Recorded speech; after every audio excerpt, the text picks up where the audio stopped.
warahmatullahi wabarakatuh.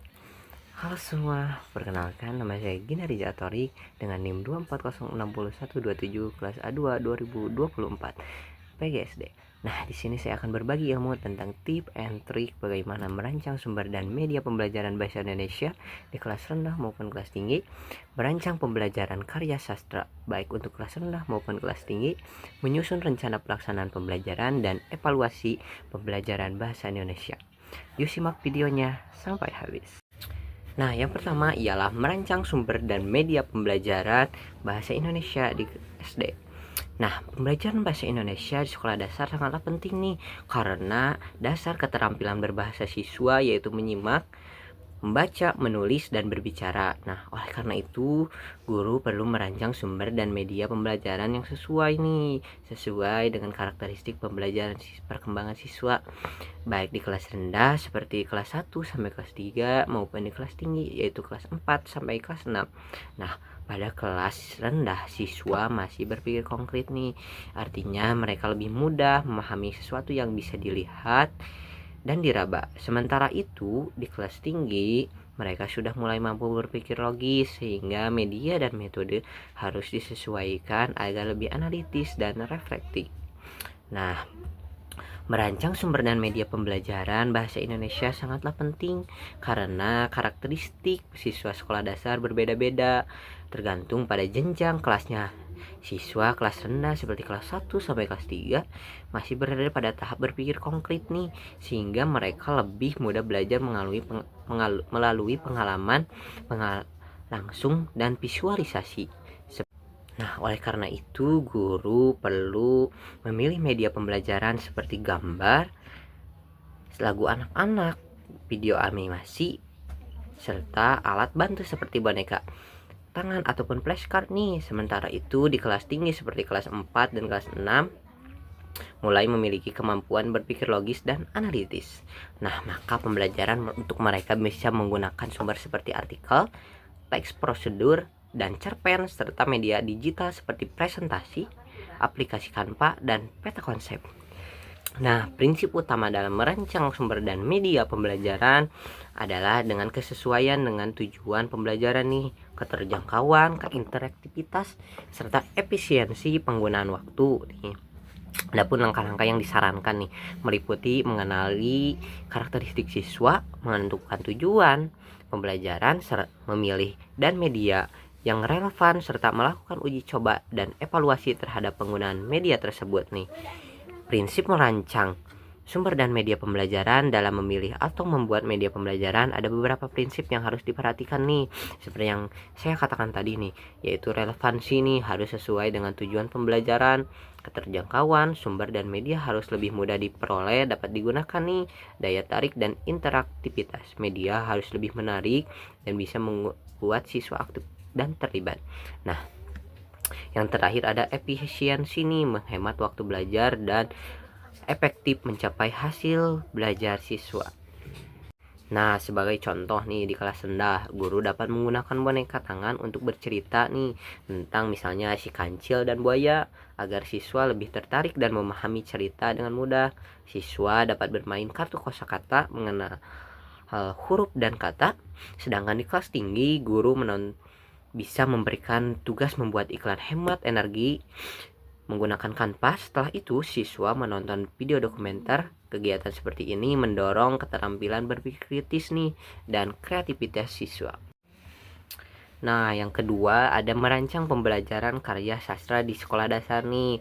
Pembelajaran karya sastra di sekolah dasar bertujuan untuk mengembangkan imajinasi, empati, kreativitas, serta nilai-nilai moral siswa nih. Karya sastra yang umum digunakan di tingkat SD antara lain ada fabel, dongeng, cerita rakyat, puisi anak, dan pantun nih. Karena siswa SD memiliki perbedaan kemampuan berdasarkan usianya, pembelajaran karya sastra juga dibedakan antara kelas rendah dan kelas tinggi nih. Pada kelas rendah seperti kelas 1 dan kelas 3, pembelajaran difokuskan pada kegiatan yang menyenangkan nih dan imajinatif. Guru juga menggunakan metode seperti mendongeng, bermain peran, menggambar tokoh, dan bernyanyi.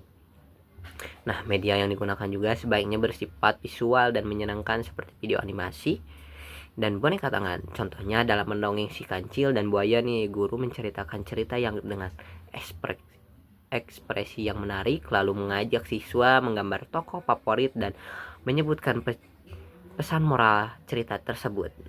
Nah, di kelas tinggi seperti kelas 4 dan kelas 6 nih ya, sampai kelas 6, siswa mulai diajak untuk berpikir kritis dan menganalisis isi teks sastra nih. Metode seperti diskusi kelompok, analisis unsur intrinsik dan ekstrinsik, debat sederhana, serta proyek kreatif seperti menulis cerpen sendiri nih sangatlah cocok untuk diterapkan. Misalnya siswa diminta membaca cerpen seperti Sahabat Sejati, lalu menganalisis karakter tokohnya, mendiskusikan konflik cerita, dan menulis akhir cerita versi mereka sendiri nih. Pendekatan pembelajaran bisa bersifat saintifik dan kolaboratif agar siswa lebih aktif nih dan memahami nilai-nilai yang terkandung dalam karya sastra. Nah, yang ketiga ada menyusun rencana pelaksanaan pembelajaran nih. RPP atau rencana pelaksanaan pembelajaran merupakan dokumen penting nih yang dirancang oleh guru sebagai panduan pelaksanaan kegiatan belajar mengajar di kelas nih. Tujuan utama penyusunan RPP nih adalah agar proses pembelajaran menjadi lebih terarah, efektif dan efisien nih sesuai dengan kebutuhan dan karakteristik siswa. RPP harus mencakup komponen-komponen utama seperti identitas sekolah, kompetensi dasar, indikator pencapaian, tujuan pembelajaran, materi, metode, media dan sumber belajar, alokasi waktu, langkah-langkah kegiatan, penilaian serta refleksi. Nih, karakteristik RPP yang baik mencerminkan perbedaan individu peserta didik, berpusat pada siswa berbasis konteks, serta memanfaatkan teknologi informasi. Nih, RPP juga harus fleksibel, artinya dapat disesuaikan dengan perubahan situasi di lapangan seperti waktu dan kondisi siswa. Sebagai contoh nih, pada materi hemat energi di kelas 4, guru dapat membuat RPP yang mencakup tujuan agar siswa dapat menulis iklan layanan masyarakat nih. Metode pembelajarannya bisa berupa diskusi dan proyek. Guru bisa memulai dengan memutar video pendek tentang pentingnya hemat energi, lalu mendiskusikan isi videonya dan meminta siswa membuat iklan digital menggunakan Canva. Penilaian dilakukan melalui rubrik yang menilai kreativitas, isi dan pesan yang disampaikan dalam iklan. Nah, refleksi diberikan di akhir pembelajaran untuk mengetahui apa yang dipahami siswa dan hal-hal yang perlu ditingkatkan. Nah, yang terakhir yaitu keempat, yaitu evaluasi pembelajaran bahasa Indonesia sekolah dasar. Nah, evaluasi pembelajaran adalah proses sistematis untuk mengukur dan menilai sejauh mana siswa mencapai tujuan pembelajaran nih. Evaluasi tidak hanya berfokus pada aspek kognitif, tetapi juga meliputi aspek afektif, yaitu sikap dan nilai, serta psikomotorik keterampilan. Prinsip evaluasi yang baik mencakup validitas mengukur yang tepat, reliabilitas hasil konsisten, objektivitas tidak subjektif, relevansi dengan tujuan, serta keterpaduan dengan proses pembelajaran. Nah, fungsi evaluasi meliputi diagnostik nih, yaitu mengidentifikasi kesulitan siswa, formatif seperti yaitu umpan balik selama proses belajar, dan sumatif yaitu penilaian akhir hasil belajar. Nah, terdapat berbagai teknik dalam evaluasi dan bentuk evaluasi dapat diterapkan antara lain tes tertulis, tes lisan, tes perbuatan, observasi, portofolio, serta penilaian diri dan teman sebaya nih. Contoh konkretnya nih, dari evaluasi di kelas ketika guru meminta siswa menulis surat pribadi yaitu tes tertulis, lalu membacakannya di depan kelas yaitu tes lisan.